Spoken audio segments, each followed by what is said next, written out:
তুমি যারা কোরআন জানেন, যারা হক পথে আছে, তাদের কাছ থেকে তুমি শিখলে না কেন?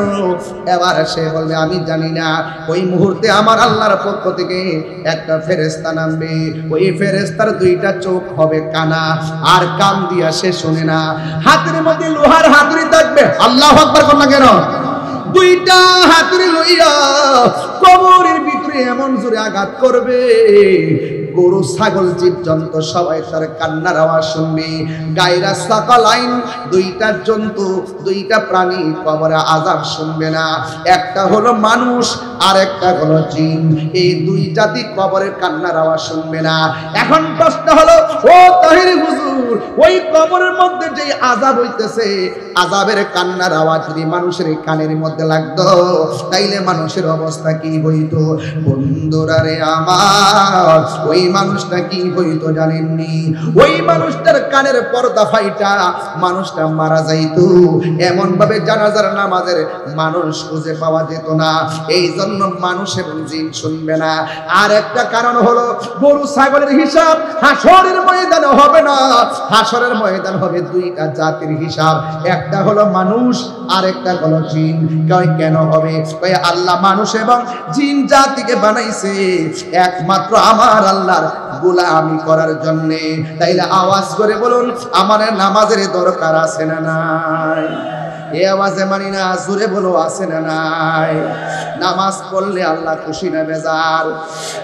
যুবক ভাইরা, 5 ওয়াক্ত নামাজ না পড়া কবরের মধ্যে যদি আপনি যাবেন, আমার নবী আপনার নবী বলেন, বেনামাজি হইয়া কবরের মধ্যে গেলে কবরের মধ্যে 3টা শাস্তি অবধারিত।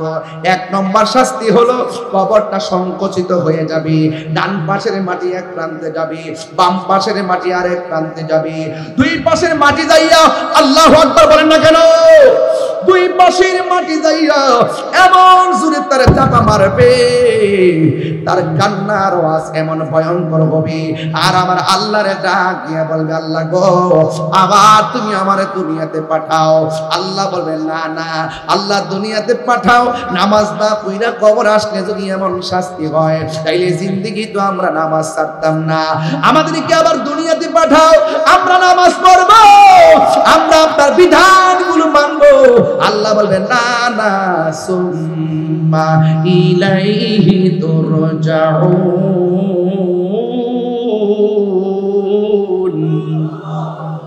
না না, এই দুনিয়াতে আর ফিরে যাওয়া যাবে না। এই জন্য যুবক ভাইয়ের আমার, কয়দিন কবরে থাকবো আমরা জানি না। এখন তো কবরটা বড় স্বাভাবিক মনে হয়। আজকে থেকে 300 বছর আগে যারা কবরের মধ্যে পড়ে আছে, তারা জানে কেমনে দিন যাইতেছি। আজকে থেকে 600 বছর আগে যারা কবরে শুয়ে আছে, হাড়ি পর্যন্ত নাই। ওই দিন আমি হাতের শরীরে দেখলাম, একটা মানুষ মারা যাওয়ার পরে সর্বপ্রথম তার নাকের গোড়াটা পচে যায়। এই নাক দিয়ে পেটের ভিতরে পোকাগুলা বের হয়ে আগে চেহারায় আঘাত করে। 2 নম্বর কি হয়? 2 নম্বর, 1 নম্বর তার এই নাকটা পচে যায়। 2 নম্বর তার হাতের নখগুলো খুলে পড়ে যায়। 3 নম্বরে তার চোখের মধ্যে অ্যাটাক করে। 4 নম্বরে তার পেটের মধ্যে অ্যাটাক করে। 5 নম্বরে তার হাড্ডি থেকে গোশতগুলো আলাদা হয়। 60 বছর পর্যন্ত হাড্ডিগুলা মাটির মধ্যে পড়ে থাকে। 60 বছর পরে মাটিতে পোকাগুলা পর্যন্ত হাড্ডিগুলা খেয়ে ফেলে। এই জন্য আপনার আমার ইতিহাস, 60 বছর পরে মাটির দেহ মাটিতে শেষ। কিন্তু যদিও শেষ হয়ে যায়, কিন্তু আমার আল্লাহ একদিন আপনাকে কবর থেকে উঠাবে। একদিন আপনাকে কবর থেকে উঠাইয়া এমন একটা ময়দানে নিয়ে যাবে, যেই ময়দানের নাম হলো হাসরের ময়দান। যেহেতু আমাকে বিষয় দিয়েছেন, আমাকে বিষয় থাকতে হয়। এই জন্য আমার নবী বলেন, ইউহশারুন নাসু ইয়াউমাল কিয়ামাতি আলা আরদিন। এমন একটা সময় আসবে, মানুষগুলাকে কবর থেকে উঠাইয়া একটা ময়দানে নেওয়া হবে, যেই ময়দানের নাম হলো হাসরের ময়দান। একত্রিত করা হবে। হাসর মানে হলো একত্রিত করা। ইউহশারুন নাসু ইয়াউমাল কিয়ামাতি আলা আরদিন। কিয়ামতের দিন মানুষকে একত্রিত করা হবে। বাইদা আফরা। ওই মাঠটা কেমন হবে জানেননি? সারা জীবন আমি ওয়াজ করেছি, মাঠটা হবে তামার মাঠ। তামার মাঠ হবে। হাদিসের ভাষায় পাইলাম বাইদ আফরা, এর মাঠটা হবে পুরা মাটির মাঠ, একদম পুরা মাটি। কাকুরসাতিন নাকি, এই মাঠটা এমন একটা মাঠ হবে যেই মাঠের মধ্যে কোনো গাছ থাকবে না, যেই গাছের উদ্ভিদ থাকবে না, উদ্ভিদবিহীন একটা মাঠ হবে। ভাই কি হবে? লাইসা ফিহা আলামুন লিহাদিন, এমন একটা মাঠ হবে যেই মাঠটা সবাই মেনে নিতে বাধ্য। সেই দিন আল্লাহর রহমতি কুদরতি ছায়া বিনে কোনো ছায়া থাকবে না। আয়েশা সিদ্দিকা বলতেছেন, আমি আমার নবীর জবান মোবারক থেকে বলতে শুনেছি, ইউহশারুন নাসু ইয়াউমাল কিয়ামাতি, কিয়ামতের ময়দানে সব মানুষকে একত্রিত করা হবে, হুফাতান উরাতান, তার পায়ে জুতা থাকবে না, তার খতনাবিহীন অবস্থায় থাকবে। শুধুমাত্র তাই নয়, পায়ের মধ্যে জুতা থাকবে না গো ও বন্ধু, শুধুমাত্র তাই নয়, গায়ের মধ্যে কোনো কাপড় থাকবে না। এর মানে হলো উলঙ্গ অবস্থায় মানুষ হাসরের ময়দানে দৌড়াইয়া দৌড়াইয়া যাবে। এরপরে আমার নবীর প্রিয়তমা স্ত্রী হযরতে আয়েশা সিদ্দিকা রাদিয়াল্লাহু তাআলা আনহা, আমার নবী আপনার নবীকে ডাক দিয়া বলে, ইয়া রাসূলুল্লাহ আন-নিসাউ কুল্লু ওয়া রিজালু জামিয়া, ইয়া রাসূলুল্লাহ নবী গো, ও মায়ার নবী, পুরুষ এবং নারী একটা ময়দানে যাবে, পুরুষের গায়ের মধ্যে কোনো কাপড় থাকবে না, মহিলাদের গায়ের মধ্যে কাপড় থাকবে না, পুরুষের পায়ের মধ্যে জুতা থাকবে না, পুরুষের নারীদের গায়ের মধ্যে পায়ের মধ্যে জুতা থাকবে না। ইয়া রাসূলুল্লাহ ইয়ানজুরু বা'দুহুম ইলা বা'দিন, আল্লাহু আকবার কয়টা গেলেন, ইয়ানজুরু বা'দুহুম ইলা বা'দিন, ও নবী এমন একটা মাঠ হবে পুরুষের গায়ে কাপড় থাকবে না, মহিলাদের গায়েও কাপড় থাকবে না, একজন তো আরেকজনকে দেখতে পালাইবে। আমার নবী আপনার নবী বলেন, ইয়া আয়েশা, ও আয়েশা, আল আমরু আশাদ্দু মিন আইয়ানজুরা বা'দুহুম ইলা বা'দিন, আয়েশা রে এই মাঠটা এমন একটা মাঠ হবে, ইয়া আয়েশা আল আমরু আশাদ্দু, এত কঠিন হবে সেই নির্দেশনা, মিন আইয়ানজুরা বা'দুহুম ইলা বা'দিন, একটা নজরের জন্য আদলান কাই ইজান আইয়ানজুরা, কখনোই না, নাওয়াসাবালিল মুজারে, কখনোই না, নুফিতাকে বলাম তারফিল মুস্তাকবিল মারুফ, ভবিষ্যতে কোনো কাজ না হওয়ার দৃঢ়তা বোঝায়।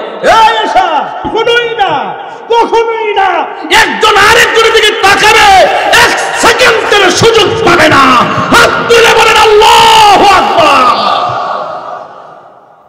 সেই ওলি আল্লাহর মাজার যখন লাগাতার ভাঙা শুরু করেছে, আজকে লিয়াকত আলীর মতন এমন দায়িত্বহীন দেশপ্রেমিক ওলি প্রেমিক বক্তব্যকারীদের কারণেই মাজার ভাঙতে গিয়ে এখন এক শ্রেণীর মানুষ 100 বার চিন্তা করতেছে। এটা দেশ স্থিতিশীল হওয়া ওই মুহূর্তে বক্তব্যটা খুব প্রাসঙ্গিক ছিল, কথা বলেন ঠিক কিনা? আমি তো বলেছি এখন আমি বক্তব্যের মধ্যে আর প্রতিবাদ করি না, এখন গ্রামে গ্রামে মহল্লায় মহল্লায় মাজার সুরক্ষায় প্রতিরোধ কমিটি গঠন করা হবে, ঠিক কিনা বলেন? 5, 7, 10 গ্রাম মিলে প্রতিরোধ কমিটি গঠন করবেন, কারণ এই দেশে ইসলাম এনেছেন আল্লাহর ওলিগণ। আজকে আমাকে কবর হাসরের আলোচনা করতে বলেছেন, যারা আখিরাতকে ভয় করে, যারা কবরের জবাবদিহিতার ভয় করে, আল্লাহর হাবিব যেখানে বলছে তোমরা কবর জিয়ারত করো, কবর জিয়ারত করলে দিল নরম হয়, কবর জিয়ারত করলে আখিরাতের কথা স্মরণ হয়, সেই রওজাকে, সেই কবরকে যখন লাথি মেরে ভেঙে দেওয়া হয়, এরা কখনো দেশের সভ্য মুসলমান হতে পারে না।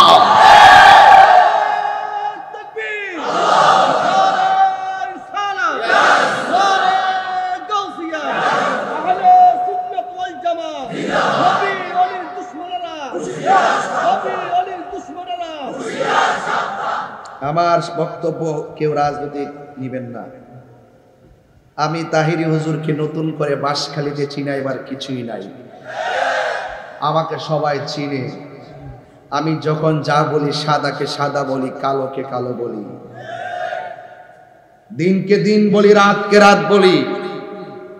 কবরে প্রশ্ন করবে 3টা, 1 নম্বর প্রশ্ন তোমার রব কে, 2 নম্বর প্রশ্ন তোমার দিন কি, 3 নম্বর প্রশ্ন নবী সম্পর্কে তুমি কি বলতে। যখনই আমি দেখি এক শ্রেণীর মানুষ স্টেজে বসে বলে ও আমার দিনুকা, সারা জীবন পড়লাম তোমার ধর্ম কি, সে যখন ইসলামী স্টেজে উঠে বলে ওমা দিনুকা, মানে হলো কবরে নাকি ফেরেশতা প্রশ্ন করবে তোমার দলের নাম কি, তখন আমি বুঝতে পারি এটা দ্বীনের আলোচনা না, এটা ধর্মকে নিয়ে ব্যবসা করা হয়। এই কথাগুলি কি আমি ধর্মের বাইরে বলছি? আমি আপনাকে সতর্ক করছি, আপনি যদি ব্যাখ্যা করতে পারেন করেন, কিন্তু ধর্মকে ব্যবহার করে অপব্যাখ্যা করবেন এই সুযোগ কাউকে দেওয়া হবে না। আহলুস সুন্নাত ওয়াল জামাত বানের জলে বেশে আসা কচুরি পানা নয়। খানকায় ছিলাম বলে অনেকে মনে করেছেন আমরা খুব উইক। আমরা উইক না, আমরা ভদ্র। এই ভদ্রতাকে যারা দুর্বলতা মনে করে তাদের দাঁত ভাঙা জবাব দেওয়ার জন্য বাঁশখালীবাসী প্রস্তুত আছে। হাত তুলে বলেন ঠিক কি না বলেন?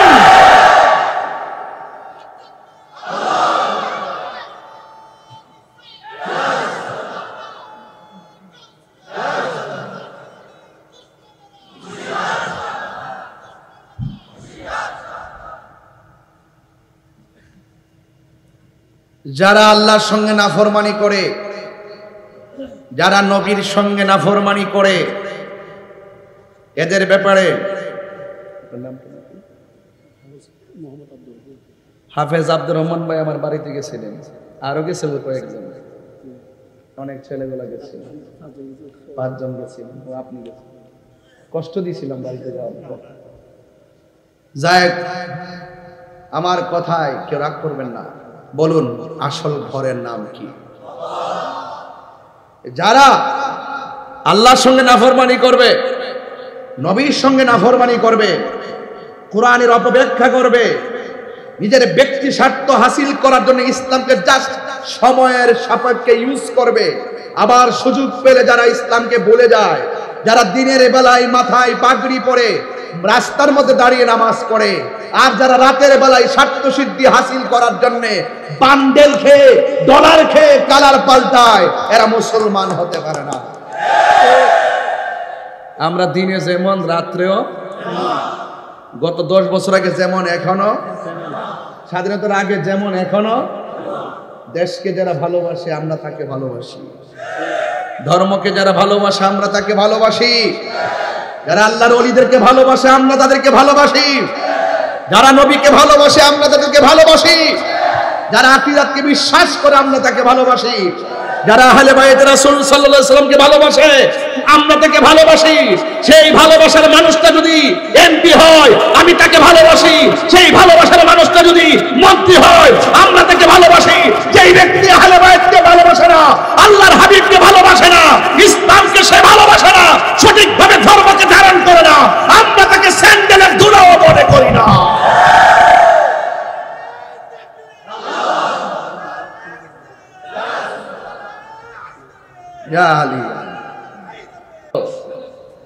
আল্লাহ রাব্বুল আলামিন বলেন লা তুফাত্তাহু লাহুম আবওয়াবুস সামা ওয়া লা ইয়াদখুলুনাল জান্নাতা হাত্তা ইয়ালিজাল জামালু ফি সাম্মিল খিয়াত।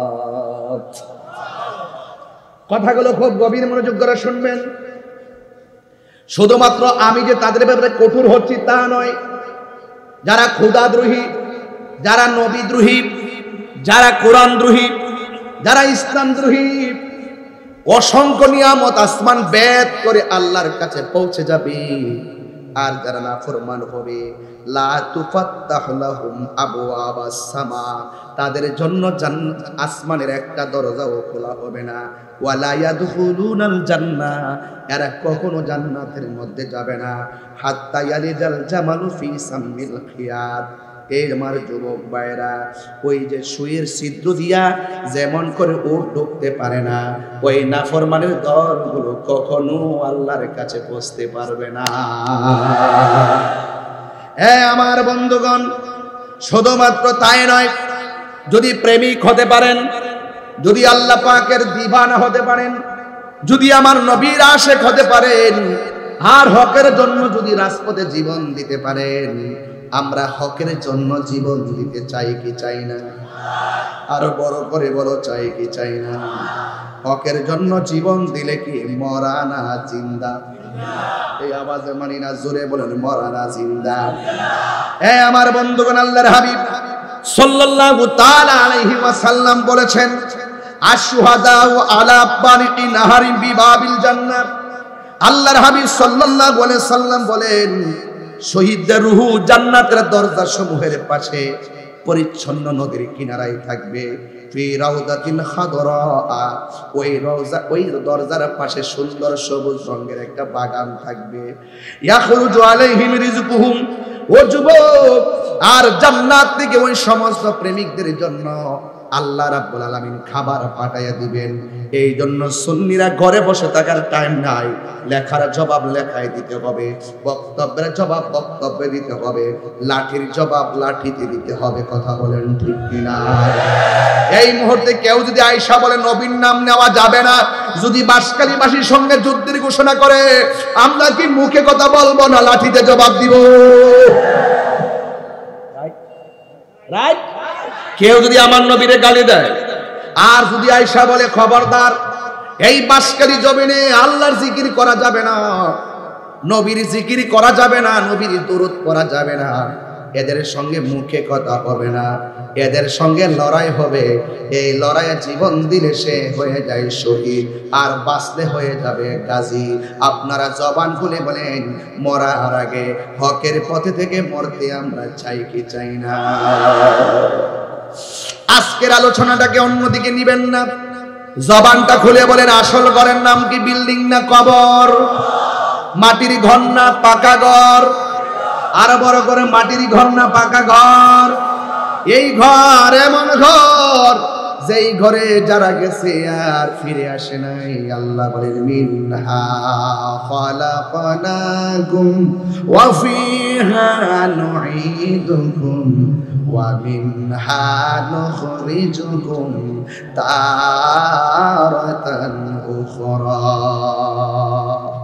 আল্লাহ রাব্বুল আলামিন বলেন, ও বান্দা, আমি আল্লাহ তোর শুরুর মালিক, আমি আল্লাহ তোর শেষের মালিক। কথা বলেন ঠিক কিনা? ইন্নাহু হুয়া ইউবদিউ ওয়া ইউঈদ। আল্লাহ বলেন, ও বান্দা, আমি আল্লাহ তোমাদের শুরুর মালিক। আমি আল্লাহ তোরে শুরু করতে যাই একটা পানির ফুটা ওসিলা করলাম, এই পানির ফুটাটাকে আমি আল্লাহ রক্তপিণ্ডে করলাম, এই রক্তপিণ্ডটাকে আমি আল্লাহ গোশতের টুকরায় পরিণত করলাম, গোশতের টুকরাটাকে বডিতে পরিণত করলাম। ও যুবকের দল, আল্লাহ কত সুন্দর করে আমারে আপনারে বানাইছে। এরপরে আল্লাহ সতর্ক করে, এই মাটি দিয়েই তোমাকে বানাইলাম, এই মাটিতেই তোমাকে ফিরে দিতে হবে। আপনারা জবান খুলে বলেন, আমাদের আসল ঘরের নাম কি বিল্ডিং না কবর? হায়রে, এলাকার নামটা যেন কি? এলাকার নামটা হলো বাবারা আমার উত্তর মিনজিরিতলা। এই এলাকার একটা গরুস্থান আছে, এই গরুস্থানের ভিতরে অনেক মানুষ কবরের মধ্যে এতিম হয়ে পড়ে আছে। আজকে আমরা যারা মাহফিলের মধ্যে বসলাম, আবার একদিন হতে পারে আগামী বছর আসার আগে আমরা কবরেও থাকতে পারি। কথা বলেন ঠিক কিনা? আজকে হয়তো আপনারা গায়ের জোরে কথা বলতেছেন, ফুলের সৌরভ মানুষের গৌরব চিরদিন থাকে না। এই জন্য দুনিয়াতে এসে মুনাফিকি করা যাবে না, দুনিয়াতে এসে আল্লাহর সঙ্গে নাফরমানি করা যাবে না। আপনি মনে মনে ভাবতেছেন আপনার হার্টের রোগ হয় নাই, আপনি মনে হয় খুব সবল, আপনি মনে মনে ভাবতেছেন আমি এত নাফরমানি করি, আমার তো সর্দিও লাগে নাই। এটা ভুলও ভাববেন না। বলা হয়েছে ইন্নাল্লাহা ইউমাহিলু ওয়া লা ইয়ামহুল, আল্লাহ ছাড় দেয় কিন্তু ছেড়ে দেয় না। আজকে আপনি একটা চাকরি করেন, এই চাকরির ভিতরে আপনি যদি চাকরি করেন, আপনি 10 দিন 15 দিন না গেলে বেতন কেটে দেয়। আল্লাহ তো আপনাকে একটা হাজিরা দিয়েছেন, 5 ওয়াক্ত নামাজের হাজিরা দিয়েছেন। আপনি নামাজ না পড়া রাতের বেলা মোবাইল দেখে দেখে ঘুমান, আল্লাহ ইচ্ছে করলে ঘুমের করে আপনাকে প্যারালাইসিস করে ফেলাইয়া রাখতে পারে। আরো জোরে কোন পারে কিনা? এরপর আল্লাহ আপনাকে প্যারালাইসিস করে না, এত খুন করতেছেন কিছুই করে না, এত গুম করতেছেন কিছুই করে না, এত অবাধ্যচারণ করতেছেন আল্লাহ আপনাকে কিছুই করে না। আপনারা জবান খুলে কোন, এই দুনিয়া যদি আল্লাহ আপনাকে ছেড়ে দিয়েছে, হাসরের ময়দানে কি আপনাকে ছেড়ে দিবে? আর জোরে কোন ছেড়ে দিবে? এই জন্য আমার নবী বলেন আখিরাতের প্রথম মঞ্জিল হলো কবর। কথা বলেন ঠিক কিনা কোন?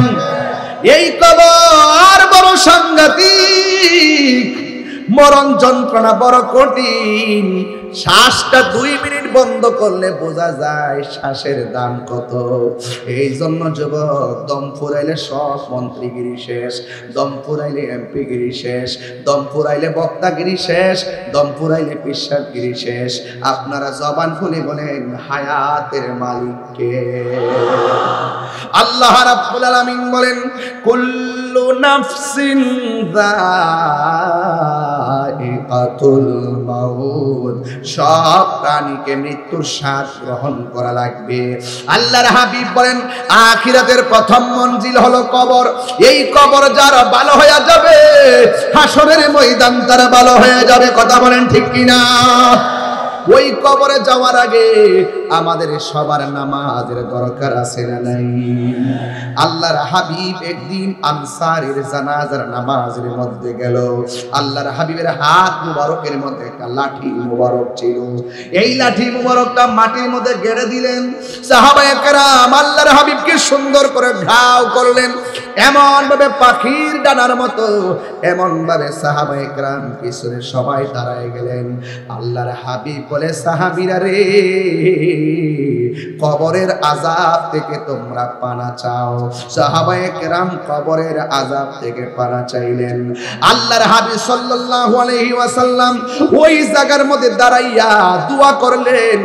এ বন্ধুগণ, আমার নবী আপনার নবী বলেন ঈমানদারের কাছে যখন আজরাইল আসবে, ঈমানদারের কাছে আজরাইল এসে সালাম দিয়ে ঘরের ভিতরে ঢুকবে।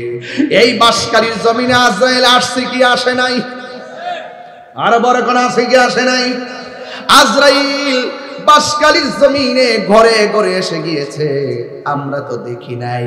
এমন একটা আজরাইল যার পা থাকবে জমিনে আর মাথা থাকবে আসমানে। তবে ঈমানদার হলে আজরাইল এত ভয়ঙ্কর সুরতে আসবে না। আজরাইল আয়েশা আপনাকে সালাম দিব, আপনার ঘরের ভিতরে ঢুকবে, আপনার মাথার চুলের মধ্যে আঙ্গুল দিয়ে আশ্রয়া দিবে, আপনার চোখের মধ্যে যখন একটা ঘুম ঘুম ভাব আসবে, ওই মুহূর্তে আজরাইল বলবে হে আল্লাহর বান্দা, আমি এসেছি তোমার রূহটা নিয়ে যাওয়ার জন্য, এবার তুমি প্রস্তুতি গ্রহণ করো। ঈমানদার সেদিন গায়ের জোরে কথা বলবে না। গায়ের জোর দুনিয়ায় চলে, মরণের ঘাটে গেলে গায়ের জোর চলে না। কথা বলেন ঠিক কিনা? হায় রে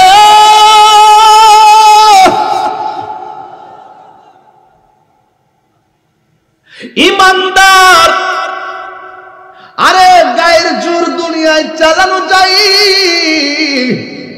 কবরে গেলে দাজ্জালের সামনে, দুনিয়ায় থাকা অবস্থায় দাজ্জালের সামনে, আর কবরে গেলে মুনকার নাকির সামনে কোনো বাহাদুরি চলবে না। এই 3টা ঘাটে বাহাদুরি হবে ঈমানের বাহাদুরি। আমরা সমাজে এখন ঈমানদার খুঁজে পরে পাওয়া যায়, আর মুখ দিয়া কই আমরা আল্লাহরে বিশ্বাস করি, মুখ দিয়া কই আমরা আখিরাতকে বিশ্বাস করি। আল্লাহ বলে না না, ওয়ামা হুম বিমুমিনিন, আসলে তারা ঈমানদার নয়। এমন মুসলমান সমাজের ভিতরে আছে না না? এই জন্য আমার বন্ধুগণ, কি ভাষায় ওয়াজ করব, অনুরোধ করে বলে দিয়ে যায়। এবার আজরাইল যখন মাথার মধ্যে আঙ্গুল দিয়ে আশ্রয় দিবে, ঈমানদারের যখন বলবে তোমার রূহটা আমি নিয়ে যাব, ওই মুহূর্তে ঈমানদার ডাক দিয়ে বলবে এ আজরাইল, দেরি কইরো না, তাড়াতাড়ি আমার রূহটারে বাইরে কইরা নিয়ে যাও। আমার আল্লাহর সঙ্গে, আমার নবীর সঙ্গে আমার দেখা করার জন্য আমার মনটা পাগল পাগল হইয়া রইছে। এবার ঈমানদাররা মরণের ভয় করে। ও বন্ধু, আমার নবী বলে আখিরাতটা হলো কবরটা হলো আখিরাতের প্রথম মঞ্জিল। এই জন্য আমার যুবক ভাইরা অনুরোধ করে বলে দিয়ে যায়, আমার নবী আপনার নবীর একটা হাদিস পড়লেই বুঝবেন আমি কি বলতে চাই। ওই কবরের ভিতরে ডাইনে মাটি আছে, বামে মাটি আছে, সামনে মাটি আছে, পিছনে মাটি আছে। এই ঘরের মধ্যে কোনো লাইট আছে? আরো জোরে, আরো জোরে। আহারে, একদিন মাটির ভেতরে হবে ঘরে মন আমার, কেন বান্ধ দালান ঘর। কথা কি সঠিক? আমার কথার সাথে কারা কারা একমত হাত তুলে দেখেন ইনশাআল্লাহ, তাইলে তো বুঝবেন। বলেন, একদিন মাটির ভেতরে হবে ঘরে মন আমার, কেন বান্ধ দালানে ঘর রে মন আমার, কেন বান্ধ দালানে ঘর। প্রাণ পাখি উড়ে যাবে পিঞ্জর ছেড়ে, ধরা দান সবই রবে তুমি যাবে চলে, ঠিক না? প্রাণ পাখি উড়ে যাবে পিঞ্জর ছেড়ে, ধরা দান সবই রবে তুমি যাবে চলে। বন্ধু বান্ধব যত, মাতা পিতা তারা শত, বন্ধু বান্ধব যত, মাতা পিতা তারা শত, হয়ে যাবে সবই তোমার পরে মন আমার, কেন বান্ধ দালান ঘর। একদিন হবে ঘরে মন আমার, কেন বান্ধ দালান ঘর রে মন আমার, কেন বান্ধ দালান ঘর। বিল্ডিং খবরে যাইবনি, আমি একটু নরম ভাষায় ওয়াজ করতেছি, কষ্ট হইতেছে। বাড়ির ঘুম বুঝে আপনারা ডাকতেছে, ঘুমাইবেন তো ঘুমাইবেন। একদিন এমন একটা ঘরে যায় আজীবন মাটির বিছানায় পড়বেন। এত বন্ধু পাশাপাশি বসেছে, এই বন্ধু আপনার কবরে আপন হবে না। এই জন্য আমার নবী আপনার নবী বলেন, ইমানদারের রূহটা যখন আজরাইলে টাচ করবে, টাচ করার পরে আল্লাহ বলবে, ও ফেরেশতা, জান্নাত থেকে একটা সাদা কাপড় লো। আল্লাহু আকবার বলেন না কেন? জান্নাত থেকে সাদা একটা কাপড় নে, কাপড়টা নিয়া ইমানদারের রূহটারে বাইন্ডিং কর, বাইন্ডিং কইরা আসমানের দিকে উড়াল দিবি। এবার ওই আব্দুল মালিক মিয়ার রূহটারে নেওয়ার জন্য জান্নাত থেকে ফেরেশতা এসেছে, সাদা কাপড় দিয়ে বাইন্ডিং করে রওনা হয়ে গেছে। আর আব্দুল মালিক মিয়ার বডিটারে বাইন্ডিং করার জন্য একটা বাজারের নাম কোন না, হারুন বাজার থেকে কাফনের কাপড় আনতে গেল। বডিটারে বাইন্ডিং করবে হারুন বাজারের সাদা কাপড়, আর আব্দুল মালিকের রূহটারে বাইন্ডিং করবে জান্নাতের কাপড়। সুবহানাল্লাহ কন না কেন? তাহলে আব্দুল মালিকের দাম কি বাড়লো না কমলো? দুনিয়ার মানুষ বুঝে না, ইমানদার হলে তারে আমার আল্লাহ বড় ভালোবাসে। আল্লাহ কয়, আল্লাহু ওয়ালিয়ুল্লাযীনা আমানু ইউখরিজুহুম মিনাজ যুলুমাতি ইলান নূর। আল্লাহু আকবার। এবার আমার যুবক ভাইয়েরা, ইমানদারের রূহটাকে এইভাবে আসমানের দিকে উড়াল দিয়ে নিয়ে যাবে, আর এই দিক দিয়ে আব্দুল মালিকের বডিটারে বাইন্ডিং করার জন্য হারুন বাজারে সাদা কাপড় আছে না নাই? পুরুষের কাপড় কয়টা? আরো বড় করে কয়টা? আমরা এমন মুসলমান হয়েছি, কাফনের কাপড় কেমনে কাটতে হয় আমরা শিখতে পারলাম না। জীবনে নিজের কাপড় এত মাপ দিলাম, জীবনের শেষ কাপড়ের মাপ কেমনে করতে হয় জানলাম না। আমরা দুনিয়াতে বসবাস করলাম, মৃত্যু মানুষটারে কেমনে গোসল দিতে হয় নিয়মটাও জানলাম না। ওই কথা কোন ঠিক কিনা কোন? আমার বন্ধুগণ, অনুরোধ করে বলি, এবার আমার আল্লাহর ফেরেশতারা তার বাইন্ডিং করে রুহুটারে নিয়ে যাবে। এবার প্রথম আকাশের মধ্যে যখন যাবে, এই রুহু থেকে একটা মেশকে আম্বরের গান বের হবে। জিজ্ঞাসা করা হবে, ফেরেশতা তোমার হাতের মধ্যে কি? ফেরেশতা বলবে, এটা এমক গ্রামের এমক মিয়ার ছেলের রুহু। ফেরেশতা সাথে সাথে সালাম দিবে। প্রথম আকাশ, দ্বিতীয় আকাশ, তৃতীয় আকাশ, চতুর্থ আকাশ, পঞ্চম আকাশ, সপ্তম আকাশ, 7টা আসমানে যাওয়ার পর 7টা আসমানের ফেরেশতারা রুহুটারে সালাম দেয়। এরপর আল্লাহ ডাক দিয়ে বলবে, হ্যাঁ ফেরেশতারা আর সামনে যাস না, আমি আল্লাহ আমার প্রেমিক বান্দার রুহুটা রাখার জন্য একটা বাড়ি বানাইয়া দিব। ওই বাড়ির নাম হলো ইল্লিন। আল্লাহু আকবার। এত সুন্দর বাড়ি আল্লাহ বানায়া দিবে। আর এই দিক দিয়ে আব্দুল মালিক মেয়ের বডিটারে রুহ বাইন্ডিং করবে কোন বাজারের কাপড় দিয়া? আরে হারুন বাজার আছে না নাই? হারুন বাজার থেকে সুন্দর করে বাইন্ডিং কইরা 3টা কাপড় দিয়ে বাইন্ডিং করার আগে মসজিদের পালকি আসবে, আসবে কি আসবে না? আর জোরে কোন আসবে কি আসবে না? এমন ভাবে মসজিদের, একদম বাস্তব কথা বলছি, যা আপনার জন্য রেডি, যা আপনার জন্য রেডি, যা আমার জন্য রেডি। মসজিদের খাট ঘরে আসার আগে সোজা হয়ে যায়। মসজিদের খাট আসবে, কসকু সাবান দিয়ে গোসল করাবে, বড়ই পাতার গরম জল দিয়ে, তার বেশি গরমও দিবে না, বেশি ঠান্ডাও দিবে না। এমন মায়ার বান্দারে গোসল করাইব। আমার নবী, আপনার নবী বলেন, একটা মানুষ মারা যাওয়ার পরে ব্যথা পায় এমন কাজ করা যাবে না। লাস্টে গোসল করলে মায়া করে গোসল করাইবা, লামাইতে গেলে মায়া করে বানাইবা। একটা টুকা দিয়া ব্যথা দেওয়ার কত নবী বলে নাই। আমি বড় কষ্ট পাইছি গত 1 মাস আগে, যখন দেখলাম কবর থেকে লাশ তুললা গায়ের মধ্যে আগুন ধরাইয়া দিছে। কথা বলেন ঠিক কিনা?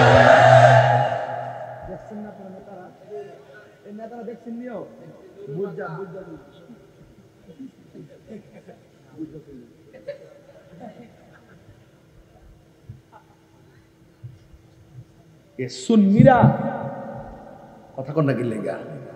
সুন্নিরা দলিলের বাইরে কথা বলে না।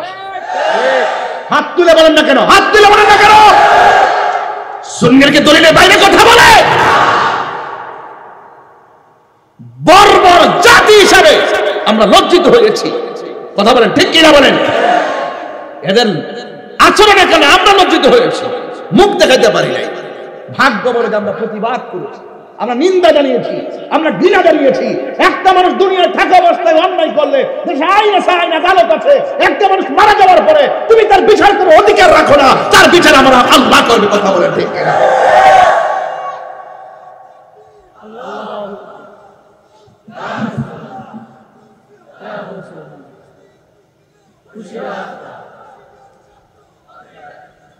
আমার কথাকে আপনারা রাজনীতি গন্ধ খুঁজতেছেন? মরার পরে জবাব দিতে হবে না বাবা, এই মরার পরে জবাব দিতে হবে না। এক জাতের পোকা উঠছে, পোকার যখন পাখনা উড়ে আগুনে ভরে মরে। কথা কোন ঠিক কিনা বলেন? আমরা সুন্নিরা হক কথা সব সময় বলে আসছি, ইনশাআল্লাহ বলবো। কথা বলেন ঠিক কিনা? মুরব্বীরা মাঝে মাঝে উঠলে ছাইরা দিয়েন, খোলা পান উঠতে না পারে। আজকে দোয়া করবো যেন আমরা আজকে যেভাবে বসছি বাঁশখালী জমিনে, এভাবেই যেন আমার নবী পাকের নুরানি কদমে জান্নাতে থাকতে পারি। কারা কারা থাকতে চান হাত তুলে দেখান ইনশাআল্লাহ।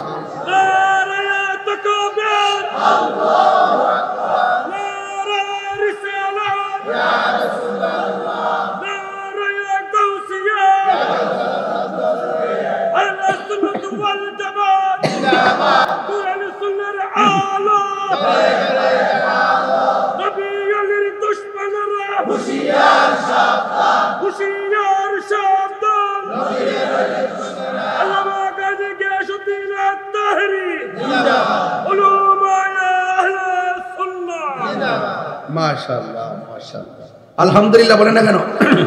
আরো বড় করে আলহামদুলিল্লাহ বলেন। আব্দুল মালিক মিয়ার কাফনের কাপড়টা আসবে কোন বাজার থেকে? আর ওই রুহুটা চলে গেছে জায়গা মতো। আমারে গোসল দেওয়ায়, আব্দুল মালিক মেরে গোসল দেওয়ায়া 3টা বাদন দিয়া মায়া কইরা খাটের মধ্যে শোয়ায়া জানাজার মাঠে নিয়ে যাবে। জানাজার ময়দানে যাওয়ার পরে একজন মানুষ এইভাবে দাঁড়াবে, ধরেন না, কষ্ট দিয়ে না, বেশ কষ্ট দিয়ে না, হ্যাঁ মারহাবা কোন নাকি আর বড় করে আল্লাহু আকবার, আল্লাহু আকবার। একজন মানুষ এইভাবে দাঁড়াবে ভাই, দাঁড়ায় বলবে মরহুমের লাশ আমার চাচা। দুনিয়াতে চলাফেরা করতে যায় যদি আপনাদের মনে কোনো কষ্ট দিয়া থাকে আল্লাহর রাস্তায় maaf করে দিবেন। ঠিক কি আমি কি মিথ্যা বলতেছি? না, ঠিক। এবং যদি কোনো পাওনা দাওনা থাকেন, ওই কুমিল্লার ভাইরা, পুলিশ ভাইরা সবাই থাকেন, আপনার দরকার আছে, ভালো মানুষ, আমরা দেশের মানুষ সব, মারহাবা মারহাবা। আমরা দেশের মানুষ ভালো, আমাদের এলাকার রান্নাও ভালো, মারহাবা জোরে। এই কয়নি কয়নি আরেকটা কি কয়, কয় যদি কোনো পাওনা দাওনা থাকেন, লেনদেন থাকে, আমি আছি, আমার ভাইরা আছে, আমরা সবাই মিলে ঋণ পরিশোধ করব। এইভাবে দেয়। তো আমার কত হইল কি জানেন, এক ঋণটা যদি থাকে বাজান সজ্ঞানে তাড়াতাড়ি জিন্দা থাকা অবস্থায় সন্তানের কণ্ঠপুত্রে আমার কাছে এই টিয়াটা পাইব, ঋণটা জ্বালা, ঠিক কিনা বলেন? আর দুনিয়া থাকা অবস্থায় কারো কষ্ট দিয়া মরেন না, যদি কষ্ট দিয়ে থাকেন তাড়াতাড়ি মাফ চান। এমনও হইতে পারে যে কোনো মুহূর্তে মৃত্যু আসতে পারে, আপনি ক্ষমা চাওয়ার সুযোগ পাবেন না। বান্দার হক আছে না? এই জন্য আপনারা আওয়াজ করে বলেন, আমরা দুনিয়ায় থাইকা মাপ চাই, মরতে চাই, রাজি আছেন না নাই বলেন?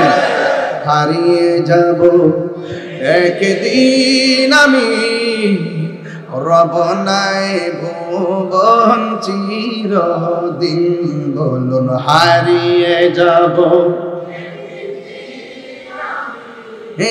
রব নাই ভুবন চিরদিন, ক্ষমা করে দিও তোমরা আমায়, বলুন তোমরা আমায়, ভুল করে থাকি যদি কোনো দিন, হারিয়ে হারব নাই ভুবন চিরদিন, বাসে বাগানে বা গোরস্থানে হয়তো দিবে মোরে কবর। একটু দাদার কথা খেয়াল করেন, মার কথা খেয়াল করেন। এই মুহূর্তে আমি আমার আব্বার কথা খেয়াল করতেছি, কারণ আব্বাকে যেখানে দাফন করছি গোড়ার মধ্যে একটা বাঁশের জাল। বাসে বাগানে বা গোরস্থানে হয়তো দিবে মোরে কবর, তোমরা আমায় যাবে ভুলে, রাখবে না জানি কোন খবর, পড়বে কি মনে আমার কথা, ফেলবে কি অশ্রু কোনো দিন, হারিয়ে যাব হারব নাই ভুবন চিরদিন, বলুন হারিয়ে যাব একদিন আমি, রব নাই ভুবন। এ ভাইরা, বাপমার চেহারা খেয়াল করে পড়ে না, ক্ষমা করে দিও তোমরা আমায়, বলো রায়ামাই, ভুল করি তাকে যদি কোনো দিন, হারিয়ে যাব রব নাই ভুবন চিরদিন, বলো হারিয়ে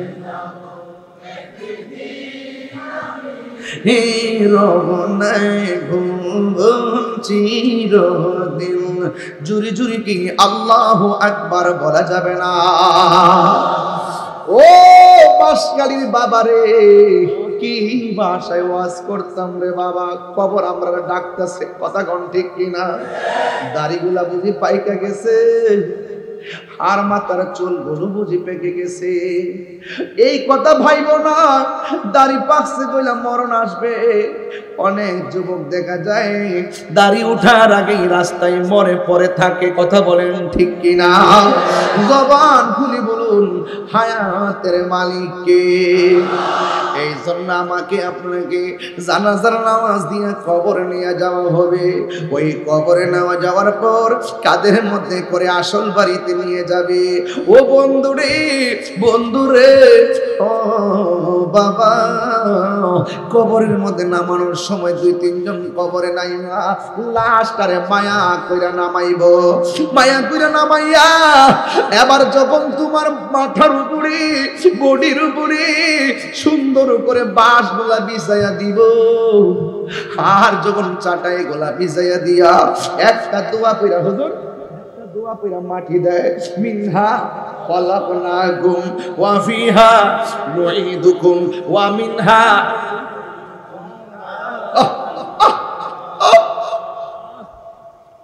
আমি আমার আব্বার মাটি দিতে যাইয়া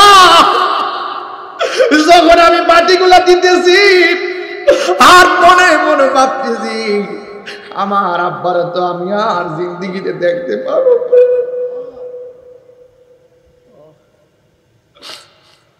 আমার আব্বার মাটি দেওয়ার সময় খবর আমি নিজে নামছি, চেহারাটার মধ্যে দাড়ি মুখ বদ্ধ, যখন হাতটা বলেছি আব্বা গো আর বুঝি তোমার দেখছো।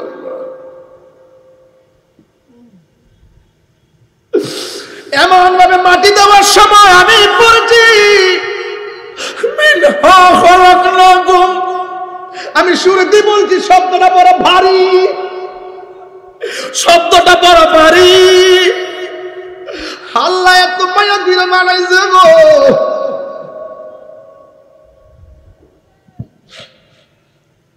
ওয়াফিহা নুঈদুকুম ওয়া মিনহা নুখরিজুকুম তারাতান উখরা।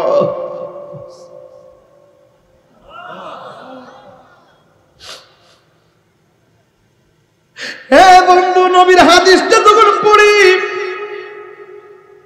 কলিজাটা সার জারা জারা হয়ে যায়।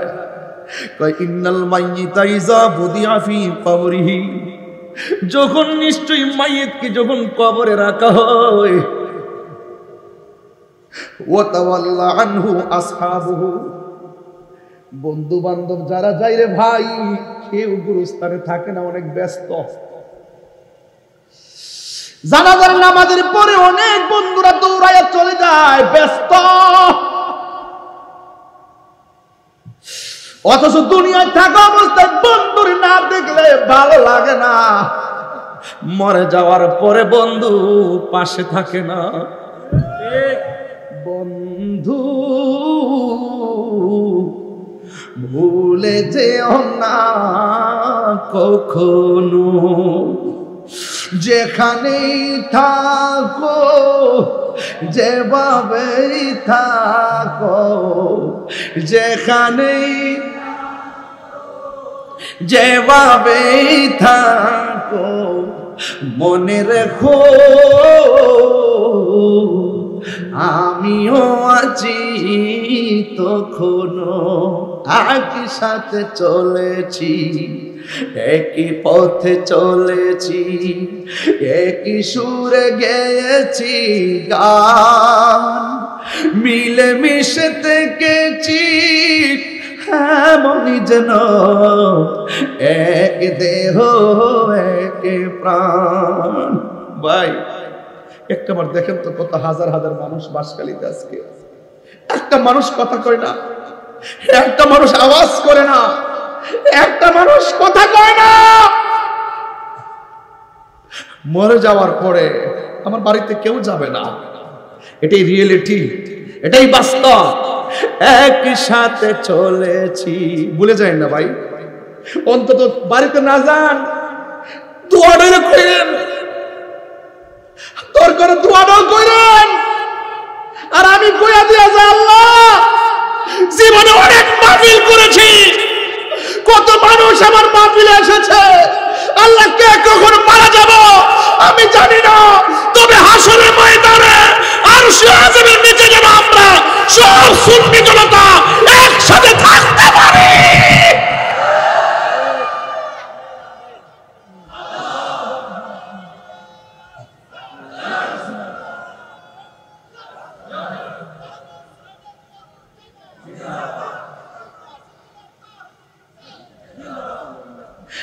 একই সাথে চলেছি, একই পথে চলেছি, একই সুরে গেয়েছি গান, মিলে মিশে দেখেছি এমনই যেন এক দেহ এক প্রাণ।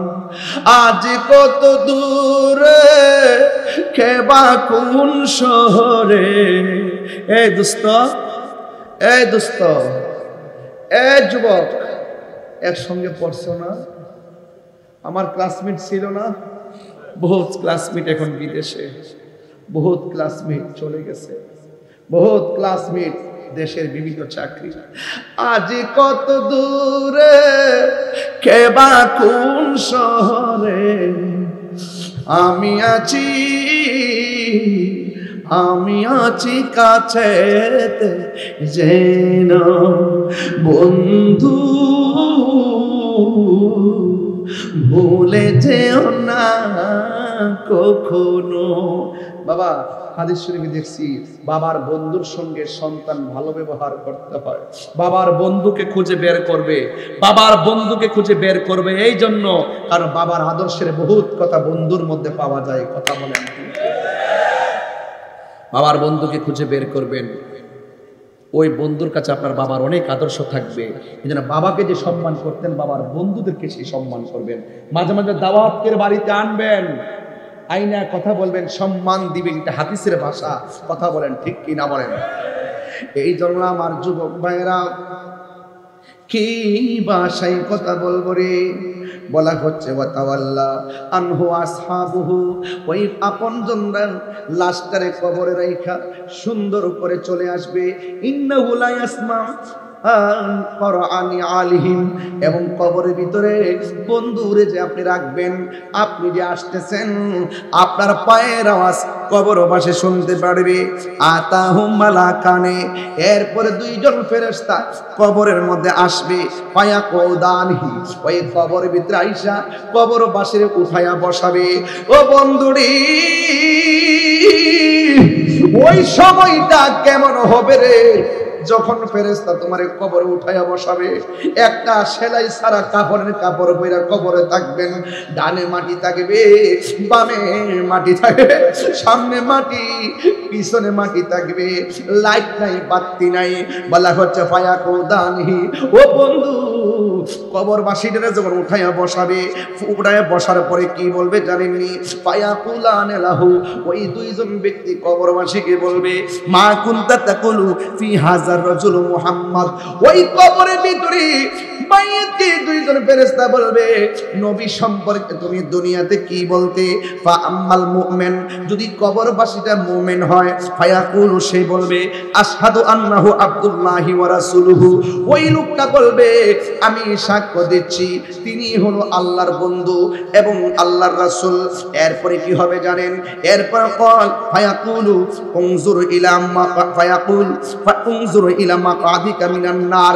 ও কবরবাসী, তুমি জবাব দিয়েছো, তোমার সামনে দিকে একটু সামনে তাকাও। সামনে তাকায় দেখবে জাহান্নামের আগুন ধাউ ধাউ করে জ্বলতেছে। এবার কবরবাসী বলবে, ও ফেরেশতারা, আমি তো জবাব দিয়েছি, আমি তো নবীকে চিনেছি, তাইলে আমার সামনে কেন জাহান্নামের আগুন তুলে ধরলেন? এবার কয় তোমাকে দেখাচ্ছি, উত্তর না দিলে কি অবস্থা হইতো, এই জন্য আগুনটা আগে দেখাইলাম। আবদালাকাল্লাহু বিহি মাকআদাম মিনাল জান্নাহ। তুমি কবরে সুন্দর জবাব দেওয়ার কারণে আমার আল্লাহ ওই জাহান্নামের বাগা, জাহান্নামের আগুন বদল কইরা আমার আল্লাহ তোমার জন্য জান্নাতের বাগান বানায়া দিয়েছে। চিৎকার মেরে কি আল্লাহু আকবার বলা যাবে না? ও বন্ধুরি, এরপরে আমার নবী বলেন, আর কবরবাসী যদি ফা আম্মাল কাফির ওয়াল মুনাফিক, ওই কবরবাসী যদি মুনাফিক হয়, আমার সমাজের ভিতরে মুনাফিক আছে না নাই? আওয়াজ আসতে হইল কেন বাবা? আর বড় কেন আছে না নাই? মুনাফিকরা কথা বললে কি বলে? মিথ্যা বলে। মুনাফিকরা কথা বললে কি বলে? এবং ওয়াদা করলে ভঙ্গ করে, ওয়াদা করলে এবং আমানত রাখলে। তাহলে এমন প্রকৃতির মানুষ সমাজে আছে না নাই? কথা বললেই মিথ্যা বলে, কথা বললেই মিথ্যা বলে। আপনার সামনে এসে আপনার কথা, আরেকজনের কাছে গেলে আরেকজনের কথা। এই সমস্ত মুনাফিকদের কারণে সমাজে অরাজকতা সৃষ্টি হয়। কথা বলেন ঠিক না বেঠিক? এই মুনাফিকরা কি জান্নাতের ভিতরে থাকবে নাকি জাহান্নামের নিচে থাকবে? তো আমরা কি জান্নাত চাই না জাহান্নাম চাই? আল্লাহর হাবিব সাল্লাল্লাহু আলাইহি ওয়াসাল্লাম বলেন, একদিন আমার নবী দুইটা কবরের পাশ দিয়ে হেঁটে যায়। রাসূল দেখছেন কবরে আযাব হচ্ছে। আল্লাহর হাবিব কবরে গাছ লাগিয়ে দিলেন। সংক্ষেপ বলছি, রাসূল বলেন বেশি কোনো কারণে কবরে আযাব হচ্ছে না, দুইটা কারণে কবরে আযাব হচ্ছে। এক নম্বরে এই কবরের মানুষটা চুগলখুরি করত। এই চুগলখুর তো মনে হয় আপনাদের এলাকায় নাই, আছে কিনা বলেন? এই চুগলখুরদের কারণে অনেক সংসারে বিয়া ভেঙে যায়। বিয়ে করে না, বিয়া ভেঙে যায়। এই চুগলখুরদেরকে চেনা বড় কঠিন। নির্বাচন করতেন না, দেখবেন মুনাফিক আর চুগলখুর কত প্রকার ও কি কি। দিনের বেলা আপনার থেকে খাইব, রাত্রেবেলা আরেকজন থেকে খাইব, বুটের দিন ঘুমাই থাকবো, এর দুটোটা খাওয়ান জায়েজ করবো। এমন কেমন মুনাফিক আছে না নাই বলেন? এই মুনাফিকদের কাছ থেকে আমাদেরকে দূরে থাকতে হবে। কথা বলেন ঠিক কি না বলেন? এই জন্য আমার ভাইয়েরা, রাসূল বলেন এই কবর মানুষটা চুগলখুরি করত, আর ওই কবরের মানুষটা প্রস্রাব করে পবিত্রতা অর্জন করত না। আমি আমার যুবকদেরকে বলবো, প্রস্রাব করে ঢিলাগুলো নেবেন, পবিত্র থাকবেন, আর আল্লাহর কাছে বলবেন, আল্লাহ যেই দিন আমাকে মরণ দিবেন, আমাকে আপনি পবিত্র অবস্থায় মরণ দিবেন। আল্লাহকে বলবেন, আল্লাহ যেই দিন আমাকে মরণ দিবেন, আমাকে নামাজ অবস্থায় মরণ দিবেন। এমন মরণ হলে লাভ আছে না নাই? ও বন্ধুরে, গভীর মনোযোগ মহব্বত নিয়ে বসে যান। ওয়া আম্মাল কাফির ওয়াল মুনাফিক, কবরবাসী যদি মুনাফিক হয়, ফায়াকুলান লাহু, ওই কবরের ফেরেশতারা তাকে জিজ্ঞাসা করবে, মা কুনতা তাকুলু ফি হাদার রাজুল, এই লোকটা সম্পর্কে, নবী সম্পর্কে তুমি কি বলতে? দেখেন মুনাফিকরা দুনিয়ায় যেমন মুনাফিকি করে, কবর যাইও তারা মুনাফিকের উত্তর দেয়। সে কি বলবে জানেননি? কয় লা আদ্রি, আমি জানি না। কুনতু আকুলু, আমি ওই কথাই বলতাম। মায়া কুলুন নাস, মানুষ থেকে যা শুনতাম আমি তাই বলতাম। ফায়াকুলানে, ওই কবরে দুইজন ফেরেশতা বলবে, লা দরাইতা ওয়ালা তালাইতা, তোমার কাছে আমি হেদায়েতের জন্য কোরআন পাঠাই, আল্লাহ হেদায়েতের জন্য কোরআন পাঠাইছি, এই কোরআন পড়া তুমি পড়লা না কেন? তুমি যারা বুঝে তাদের কাছে গেলা না কেন? এইভাবে তুমি বললে উত্তর হবে না। তুমি যারা কোরআন জানেন, যারা হক পথে আছে, তাদের কাছ থেকে তুমি শিখলে না কেন? এবার সে বলবে আমি জানি না। ওই মুহূর্তে আমার আল্লাহর পক্ষ থেকে একটা ফেরেশতা নামবে। ওই ফেরেশতার দুইটা চোখ হবে কানা, আর কান দিয়া সে শুনে না। হাতের মধ্যে লোহার হাতুড়ি থাকবে। আল্লাহু আকবার করনা কেন? দুইটা হাতুড়ি লইয়া কবরের ভিতরে এমন জোরে আঘাত করবে, গরু ছাগল জীবজন্তু সবাই তার কান্নার আওয়াজ শুনবে। গায়রা সাকালাইন, দুইটা জন্তু, দুইটা প্রাণী কবরে আযাব শুনবে না। একটা হলো মানুষ আর একটা হলো জিন। এই দুই জাতি কবরের কান্নার আওয়াজ শুনবে না। এখন প্রশ্ন হলো, ও তাহির হুজুর, ওই কবরের মধ্যে যে আযাব হইতেছে, আযাবের কান্নার আওয়াজ যদি মানুষের কানের মধ্যে লাগতো, তাইলে মানুষের অবস্থা কি হইতো? বন্ধুরা রে আমার, ওই মানুষটা কি হইতো জানেননি? ওই মানুষটার কানের পর্দা ফাইটা মানুষটা মারা যাইতো। এমন ভাবে জানাজার নামাজের মানুষ খুঁজে পাওয়া যেত না। এই জন্য মানুষ এবং জিন শুনবে না। আর একটা কারণ হলো, গরু ছাগলের হিসাব হাসরের ময়দানে হবে না। হাসরের ময়দান হবে দুইটা জাতির হিসাব, একটা হলো মানুষ আর একটা হলো জিন। কেন হবে? আল্লাহ মানুষ এবং জিন জাতিকে বানাইছে একমাত্র আমার আল্লাহর গোলামি করার জন্য। তাইলে আওয়াজ করে বলুন, আমার নামাজের দরকার আছে না নাই? এই আওয়াজে মানি না, জোরে বলো আছে না নাই? নামাজ পড়লে আল্লাহ খুশি না বেজার? যুবক ভাইরা, 5 ওয়াক্ত নামাজ না পড়া কবরের মধ্যে যদি আপনি যাবেন, আমার নবী আপনার নবী বলেন, বেনামাজি হইয়া কবরের মধ্যে গেলে কবরের মধ্যে 3টা শাস্তি অবধারিত। 1 নম্বর শাস্তি হলো কবরটা সংকুচিত হয়ে যাবে, ডান পাশের মাটি এক প্রান্তে যাবে, বাম পাশের মাটি আরেক প্রান্তে যাবে। 2 পাশের মাটি যাইয়া, আল্লাহু আকবার বলেন না কেন, 2 পাশের মাটি যাইয়া এমন জোরে তার চাপা মারবে, তার কান্নার আওয়াজ এমন ভয়ঙ্কর হবে। আর আমার আল্লাহরে ডাক দিয়ে বলবে, আল্লাহ গো, আবার তুমি আমারে দুনিয়াতে পাঠাও। আল্লাহ বলবে, না না, আল্লাহ দুনিয়াতে পাঠাও। নামাজ না পড়া কবর আসলে যদি এমন শাস্তি হয়, তাইলে জিন্দেগি তো আমরা নামাজ ছাড়তাম না। আমাদেরকে আবার দুনিয়াতে পাঠাও, আমরা নামাজ পড়ব, আমরা আপনার বিধানগুলো মানব। আল্লাহ বলবে, না না, সুম্মা ইলাইহি তুরজাউন।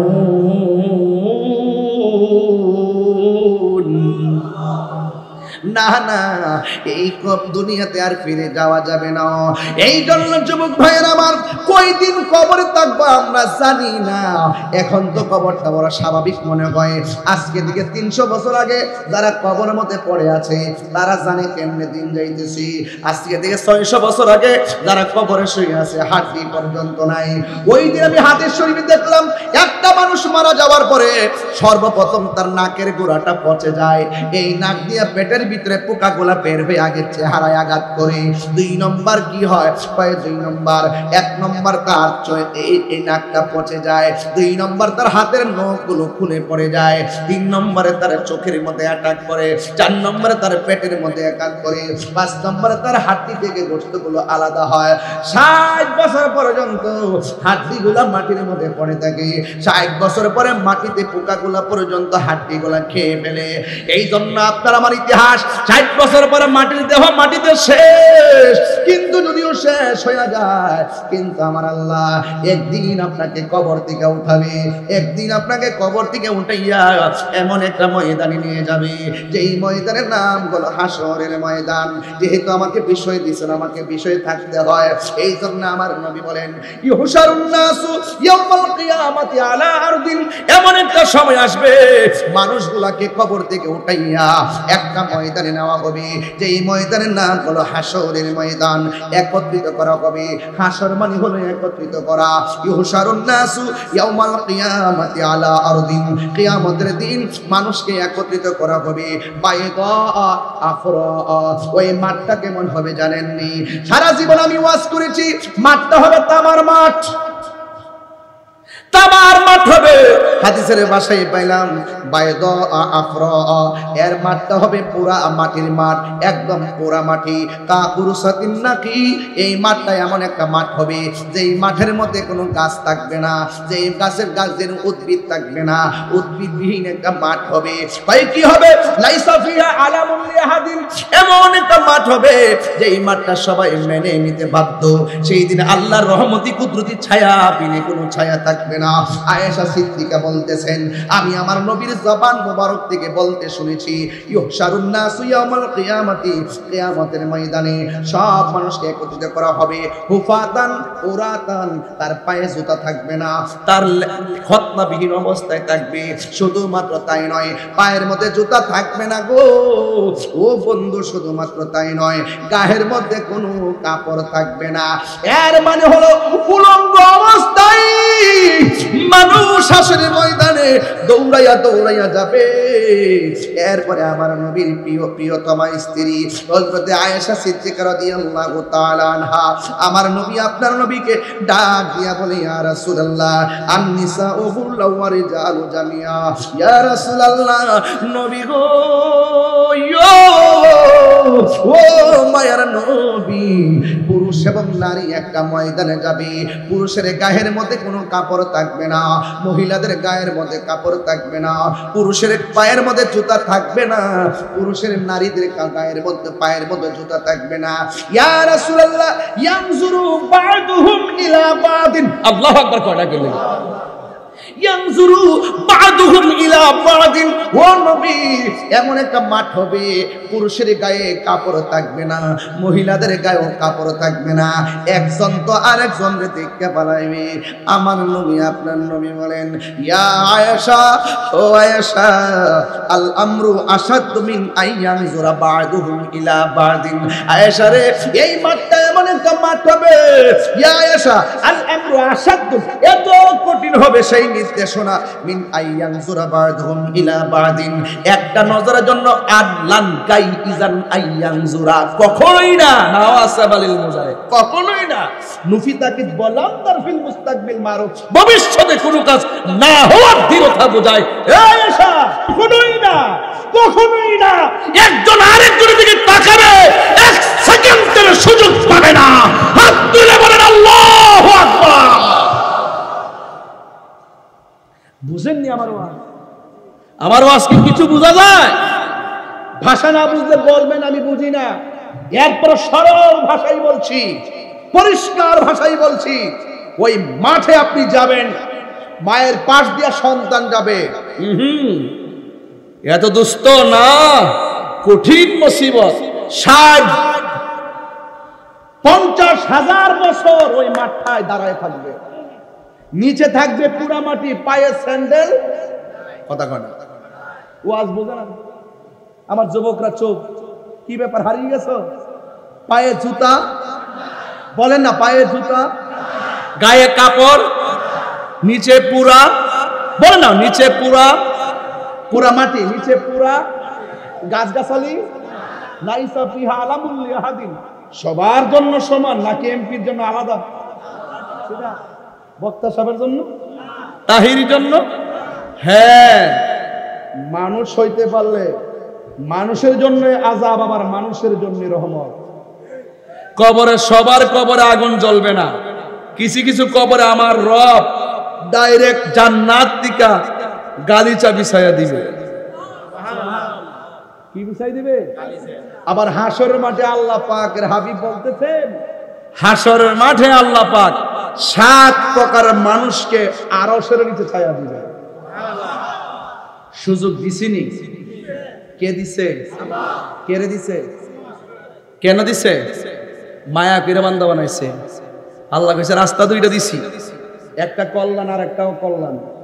কল্যাণের পথে চল, লা ইকাল্লিফুল্লাহু নাফসান ইল্লা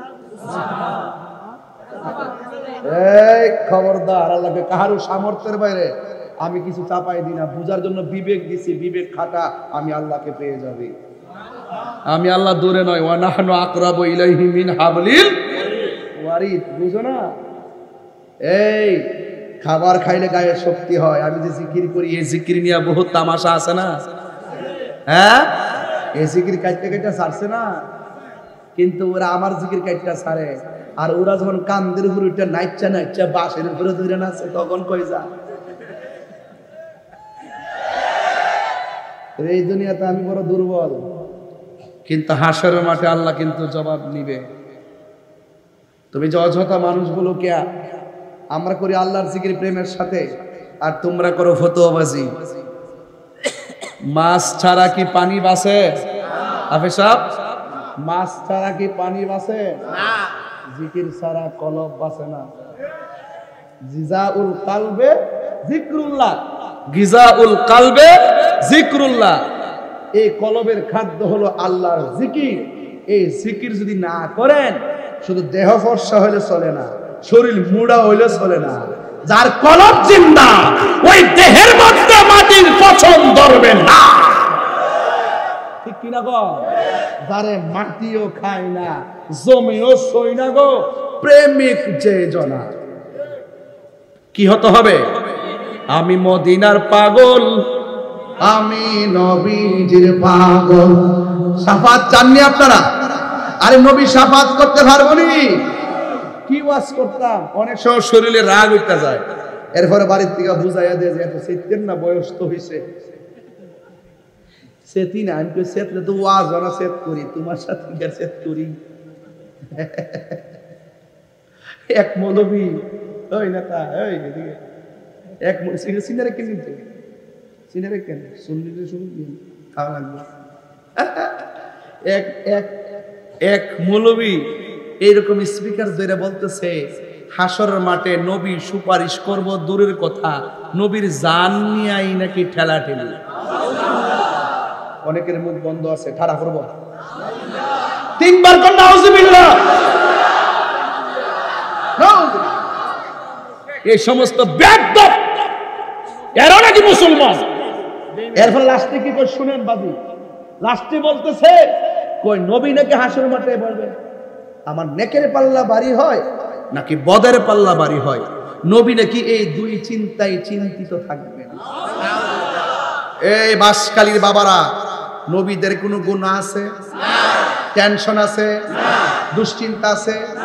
হ্যাঁ, তবে নবীর একটু পেরেশান থাকবেন, আমার নবী একটু পেরেশান থাকবেন, তবে নিজের জন্য না, উম্মতের জন্য। এই বাসকালী নবীর উম্মত আসেনি না? তিনবার বলো লাব্বাইক ইয়া রাসূলুল্লাহ। এটা দাঁত ভাঙার জবাব আমরা দুনিয়াতে দিব, এটা দাঁত ভাঙার জবাব আমার আল্লাহ হাসরের মাঠে দিবেন। কথা বলেন ঠিক কি না? ইন্না বাতশা রাব্বিকা লাশাদীদ। আল্লাহর ধরা অনেক শক্ত। আর দুনিয়াতে তুই ক্ষমতা পাইয়া, দুনিয়াতে তুই টাকার বাহাদুরি কইরা নবীর বিরুদ্ধে কথা বলেছিস, কিন্তু হাসরের মাঠ যেদিন কায়েম হবে সেখানে সব চলবে, কিন্তু নবীর বিরুদ্ধে আচরণ চলবে না। এইরকম গাদ্দার মৌলবী সমাজের দুশ্মন। কি সুন্দর সুন্দর ওয়াজ করে, কবরে নাকি নবীর ছবি দেখাবে। এই ভান্ডাবি, এই এই এই ছেলে, এই ছেলে ধরো না রে, তুমি কোথায় যাচ্ছ বাবা? কি ছেলেরা এখানে আসছো, তোমরা চলে যাও। এই বয়সে উঠতে যাবো, 70 লিখিতা করবো। এখন ভালো লাগছে না? একটা শান্তি লাগতেছে নি? আমি এতক্ষণ ঘটনাগুলো বুঝাইছি আস্তে আস্তে, দালিলিক ভাবে আস্তে আস্তে বুঝাইছি। এখন একটু ক্লিয়ার বুঝাই যে আমার নবীজি যারা হাজা এবং জালিকার ব্যাখ্যা জানে, কি হাজা এবং জালিকার ব্যাখ্যা যারা, তা হাজা কাছে দূরে যেখানে আপনি টানেন, হাজা দ্যাট মিন্স নিয়ার। সুবহানাল্লাহ বলবেন না? আয় হায়। আর বিয়াদবরা কবর বের নবীর ছবি দেখাবে, আর সারা জীবন দুনিয়াতে কয় ছবি তোলা হারাম। মানে বাটপার কত প্রকার ও কি কি। এদের মধ্যে গ্রুপ হইল 3টা। কয়টা? এক গ্রুপ আপনার সাথে মিলবো, এটা মাথায় রাখবেন। আরেক গ্রুপ তলে তলে আপনার সাথে মিললে যে কথাটি আছে ওইগুলো আবার তাদের কাছে বলবে, বইলা অরাজকতা সৃষ্টি করবে, ভাঙচুর টাংচুর করবে, আপনার গালাগালি করবে। আরেক গ্রুপ যখন গালাগালি করে একটা অরাজকতা সৃষ্টি হবে, ওই গ্রুপটা গোপনে যায় আবার আপনার কাছে আরেকটা গ্রুপ আইবে, ও ফেসলা গেছে কিছু দিলে ঠিক হইতে হবে। এরা টাকা নেওয়ার দল করে, ভাঙচুরের দল করে, আবার মুনাফিকি দল করে। এই জন্য বলছি, নীল নদের পানি যেমন নীল না, তাদের মুখের ইসলাম ও ইসলাম। কবরে কি নবী না ছবি? হাসরের মাঠে নবী শাফাত করার ক্ষমতা আছে না নাই? আরো জোরে আছে না নাই? আমরা শ্রীরাঙ্গনা আছে না নাই? আছে, আছে না নাই? আমরা এলাকা তেমনি কয়, আমি তো এটা বলতে পারি না, ভাষাটা মিলে না, বন বেরোর ভাষা হয়ে যাবে আর কি। আছে না নাই? ওনারা ব্যাগ আছে তো। এবার আসেন, ইমানদারের খেলা হবে হাসরের মাঠে। হাসরের ময়দানে কোন নবী কথা বলতে পারবে না, মোর নবী কথা বলিবেন, মোর নবী কথা বলিবেন। হুজুর বুখারী শরীফ 2য় খণ্ড কিতাবুল আম্বিয়া, অত বড় হাদিস বলার টাইম নাই। মোর নবী কথা বলিবেন, বুখারী শরীফে কইলা দেখো না, আল্লাহ দিয়েছে নবীকে সম্মান, আল্লাহ দিয়েছে নবীকে সম্মান, তোমার হিংসায় হবে কি নবীর সনে বেয়াদবি করলে, নবীর সনে বেয়াদবি করলে আমল করে হবে কি। মগর ভাই বলা না, আমার নবীর শাফাত আমরা চাই কি চাই না? আরে চাই কি চাই না? আমার নামাজ কবুল হয়েছে কিনা আমি জানি না, আমার রোজা কবুল হয়েছে কিনা আমি জানি না, আমার হজ কবুল হয়েছে কিনা আমি জানি না, আমার যাকাত কবুল হয়েছে কিনা জানি না, বাসখালীর আজকের মাহফিল কবুল হয়েছে কিনা জানি না। তবে একটা কথা গ্যারান্টি, ওয়ারেন্টি দিয়ে বলতে পারি, আমার আল্লাহর হাবিবকে আমরা জীবনের চাইতে বেশি ভালোবাসি, ভালোবাসি, ভালোবাসি। ঠিক না? আল্লাহু আকবার।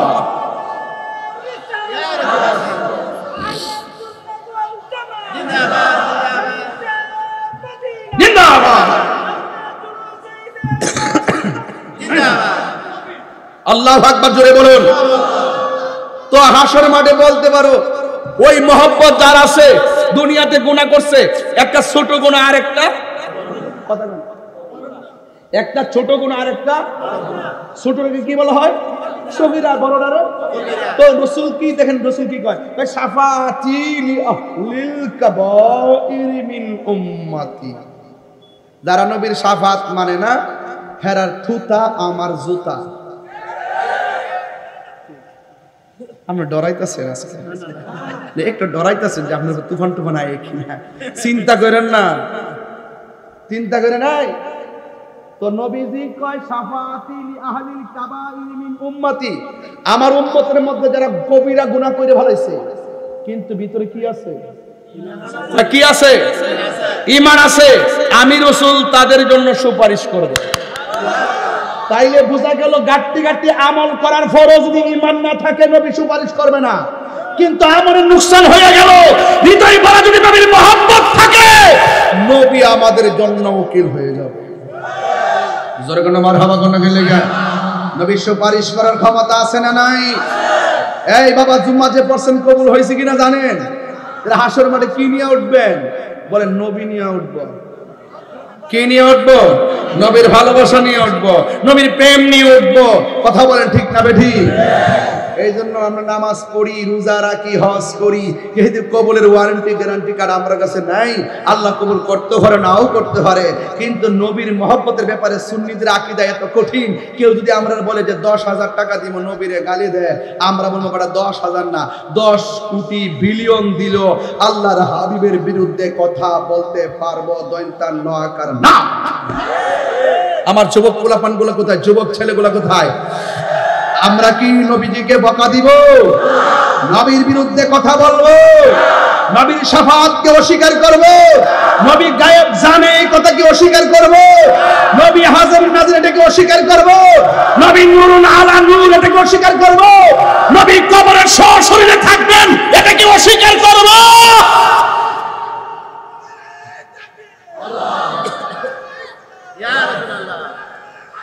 ইয়া আলী, আল্লাহু আকবার বলেন। তাইলে হাসরের মাঠে ওই মুনাফিক যারা দ্বিমুখী নীতি অবলম্বন করে তাদের অবস্থা বলছি, শোনা রাখেন। তাদের হাতের যে নখগুলো আছে, নখগুলো হবে তামার নখ। কিসের নখ?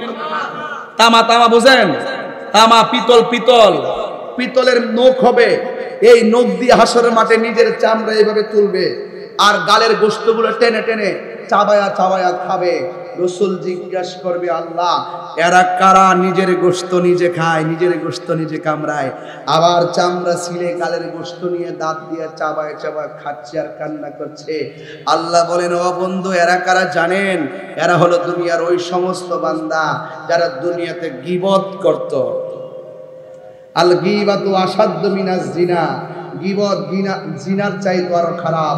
এই গীবতের মাধ্যমে সমাজে ঝগড়া সৃষ্টি হয়, এই মুনাফিকির মাধ্যমে সমাজে মারামারি ফ্যাসাদ সৃষ্টি হয়। তাই তো বলা হয়েছে আল ফিতনাতু আসাদ্দু মিনাল কতলে, ফিতনা হত্যার চাইতে আরো জঘন্য। আপনারা আওয়াজ করে বলুন, আমরা কি গীবত করব? আরো বড় করে গীবত করব? আসুন হাসরের মাঠে সর্বপ্রথম নামাজের হিসাব করা হবে। এই নামাজ আমরা চাই কি চাই না? যুবক পায়ে হাত দিয়ে বলা যায়, নামাজ বেশি বেশি পড়বেন। আপনারা সব মসজিদ গিয়ে ভরে থাকবেন, আমরা মসজিদমুখী হতে হবে। কারণ এই মসজিদের ভিতরে অনেক ধরনের অপব্যাখ্যা হয়। প্রেমিক থাকলে তার জবাব দেওয়া যায়। কথা বলেন ঠিক কিনা? এই জন্য আমার ভাইরা, আরেক শ্রেণীর মানুষ আছে যাদের মহিলাদের পা গুলো গাছে বেঁধে রাখা হবে, মাথা চুলগুলো নিচে ঝুলায় রাখা হবে, জিজ্ঞাসা করা হবে তারা কারা? ইয়া রাসূলুল্লাহ, তারা হলো ওই সমস্ত মহিলা যারা দুনিয়াতে বেপরদায় চলেছে, যারা দুনিয়াতে স্বামীর অনুমতি ছাড়া ডান বাম চলেছে। এই আমার নারী সমাজ, এই আমার বাঁশখালীর মা, পায়ে হাত দিয়ে বলে দিয়ে যায়, নামাজ যেমন ফরজ, পর্দাও তেমন ফরজ। পর্দা করতেই হবে, স্বামীর মনে কষ্ট দেওয়া যাবে না। বলা হয়েছে আল্লাহ ছাড়া কাউকে যদি সিজদা করার অনুমতি দেওয়া হতো, তাই স্ত্রীকে অনুমতি দেওয়া হতো স্বামীকে সিজদা করার জন্য। স্বামী যদি বলে আমার স্ত্রী অনেক ভালো ছিল, মারা যাওয়ার পরে সেই স্ত্রীকে আল্লাহ পাক জান্নাত দিয়ে দেয়। স্বামী মারা যাওয়ার পরে স্ত্রী যদি বলে আল্লাহ আমার স্বামীটা অভূতপূর্ব তার প্রেম ভালোবাসা ছিল, আর স্বামীটাকে আল্লাহ জান্নাত দিয়ে দেয়। এই জন্য কুড়াকুড়ি ঝগড়ার নাম সংসার নয়, ভালোবাসা দিয়ে সংসার কাটাতে হয়। এই জন্য স্বামীর অবাধ্য করা যাবে না, বেপরদায় চলা যাবে না, আল্লাহর হুকুমের অমান্য করা যাবে না। কথা বলেন ঠিক কিনা বলেন? এই জন্য হাসরের মাঠে শাস্তি থেকে বাঁচতে হলে আপনাকে পর্দা করে চলতে হবে। আর পৃথিবীর মধ্যে একটা মাত্র নারী ছিল, যেই নারীটাকে আমার আল্লাহ নিজে সালাম দিয়েছেন, সেই নারীর নাম হলো হযরতে আম্মি জান খাদিজাতুল কুবরা। মনে বড় দুঃখ লাগে, মনে রাখতে কথাটা কইয়া দেয়া যায়, খেয়াল রাখেন কিন্তু উল্টা পাল্টা চলেন না। এবার আল্লাহর হারে এক বক্তা দেখলাম মাহফিলটা বলতেছে আম্মা জান খাদিজা জীবনে নামাজ পড়ে নাই। হ্যাঁ, জীবনে নামাজ পড়ে নাই, জীবনে নাকি রোজা রাখে নাই, জীবনে পর্দা করে নাই। তিনি নাকি পর্দা করে নাই, নামাজ পড়ে নাই মানে বেনামাজি, আর রোজা রাখে নাই মানে হলো বেরোজগার, পর্দা করে নাই মানে হলো বেপর্দা। এবার যখন আমরা দললাম তখন উল্টায় কয় ওই সময় তো নামাজ ফরজ হইছে না, এর লাগে নামাজ পড়ছে না, রোজা ফরজ হইছে না, এর লাগে রোজা রাখছে না, পর্দার বিধান ফরজ হয় নাই। আমরা তো এই কথা না কইছি। আরে বেটা, তুমি যে বলছো নামাজ পড়েই নাই, আমরা তো তোমাকে মুস্তাদ আহমদ থেকে দলিল দিতে সক্ষম। আউয়ালু সাল্লাল্লাহু আলাইহি নবী সাল্লাল্লাহু আলাইহি সাল্লাম খাদিজা ওয়া আলী ইবনে আবি তালিব ওয়া জাফর। হাদিস শরীফের মধ্যে এসেছে, হাদিসে এই হাদিসটা সহিহ হাদিস, সেখানে এসেছে আউয়ালু মান সাল্লামা আন নবী সাল্লাল্লাহু আলাইহি সাল্লাম, সর্বপ্রথম যেই ব্যক্তি নামাজ পড়েছেন আমার নবী পাকের সঙ্গে তিনি হলো খাদিজা। জোরে কন্যা সুবহানাল্লাহ। তুমি বলছো নামাজই পড়ে নাই, আমি নামাজের দলিল দিলাম, তুমি তার তওবা করো। কথা বলেন ঠিক কি না? এই জন্য বলছে এই সমস্ত কথা যারা অবান্তর কথা বলে, যারা সমাজের মানুষকে ইমোশন নিয়ে ব্ল্যাকমেইল করে, এতে ফান্দে পা দিবেন না। কথা বলেন ঠিক কিনা? আল্লাহ আমাদের সকলকে বুঝার তৌফিক দান করুন, আমিন।